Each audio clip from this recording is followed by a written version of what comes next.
Welcome to part 5 of Profitable Property Secrets Week, powered by Platinum Property Partners, and I'm joined by founder Steve Bolton, who's also a prolific HMO landlord, and Steve's been sharing all his lessons learned and actually from his book of the same title of this themed week. We'll be putting details below the video of where you can get a copy of this book if you want to deep dive further into some of these interesting topics. And Steve, for part 5 we've decided to talk a little bit about choosing a location and type of property. Of course, this is somewhere where it's very easy to go wrong, particularly if you're not very experienced. And I think, my advice, and I'm not sure if you agree, is always start out close to home, because it's somewhere it's where you have a support network, you can go and visit the property. What's your what kind of mistakes did you make when you were starting out in this area, and kind of what did you learn? So I agree, starting close to home is great. It's just more convenient. You get to know people, relationships with estate agents, planning consultants, the planning department, HMO officer, licensing, all of that kind of stuff, builders, tradespeople, cleaners, gardeners, whatever support services you need, having that in a concentrated location, not necessarily on your doorstep, because that might not be the best investment location for you. But certainly, when I started my portfolio and PPP, I made a rule within an hour of where I live. If it's half an hour, ideal. So close to home, I think is really, really important. So I would agree with you in that regard.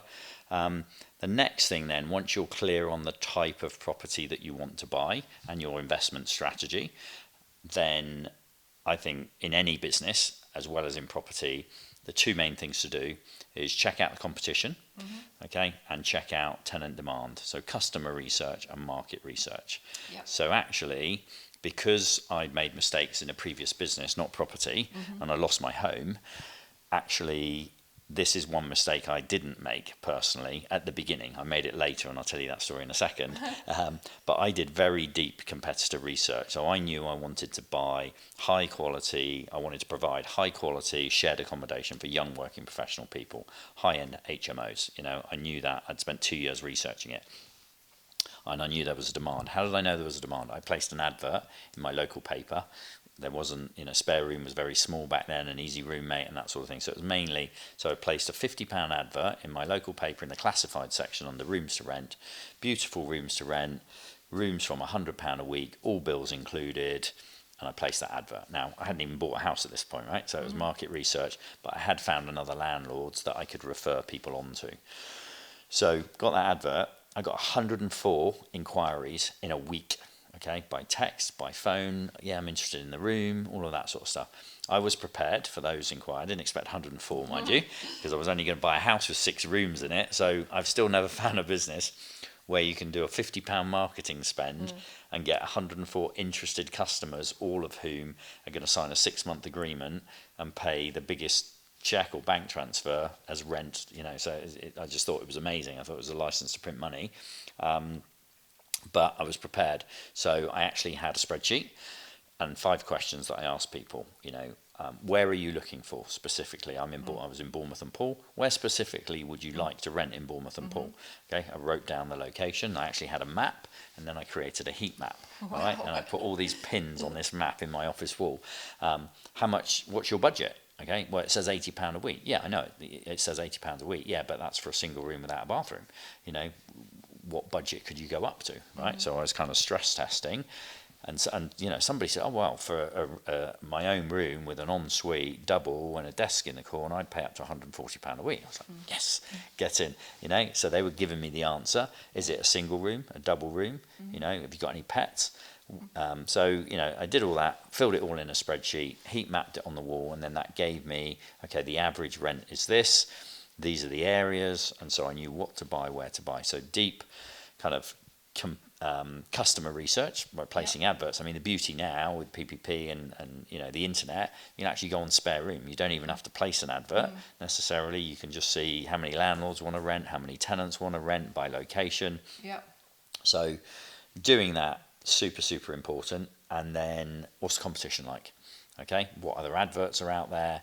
At the time, I had a staff member that wanted to move down to the area and wanted a room to rent. So I actually contacted 20 other landlords and just said, I've got a staff member coming down, can I come and see your property, please?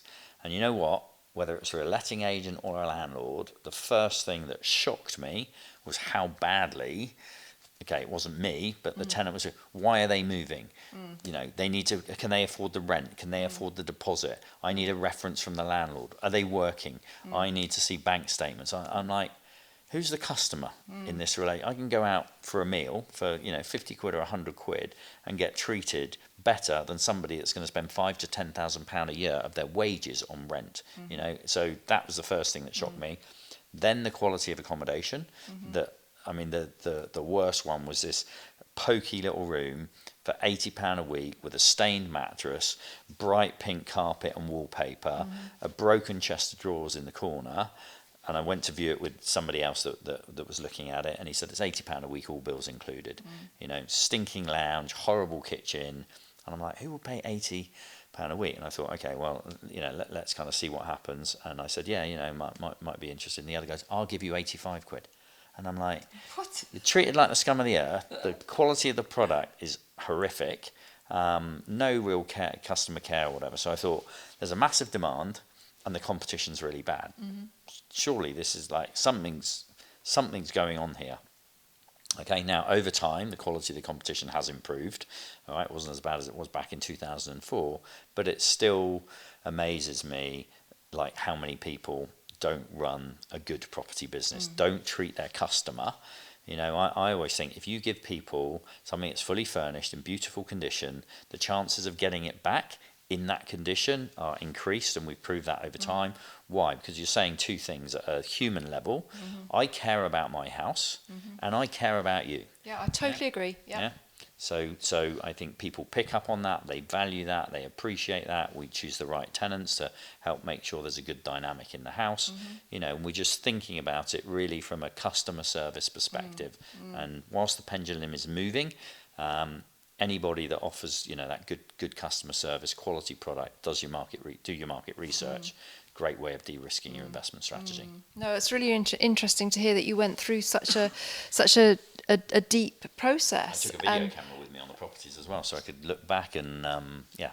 Fantastic. And I guess that also told you where the top end of the market was, Sure. because you could actually, perhaps if you had a really top quality product, you could kind of smash the ceiling of what the room rates were in the area. So that shows you where the opportunity is. Quality service, quality product at an affordable price, and you're onto a winning strategy.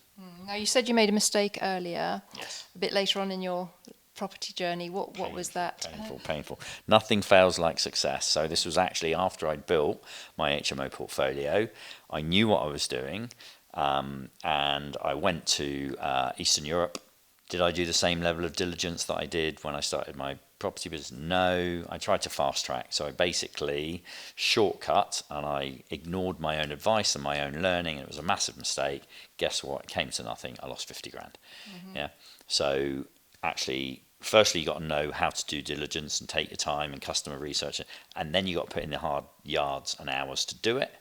And then when you diversify into another strategy, go back to square one, you know. And I agree. It's very easy to become complacent, isn't it? And, you know, forget the fundamentals. And it's so important that to have those kind of systems and protocols in place and kind of stick to them. yeah, definitely, 100%. Awesome. Okay, well, that's the conclusion of this segment of our week of profitable property secrets. And tomorrow we're going to be looking at budgets and how dangerous it is to go over time and over budget if you're developing a property. And again, I guess this goes back to numbers and spreadsheets. So do join us tomorrow. We'll see you there.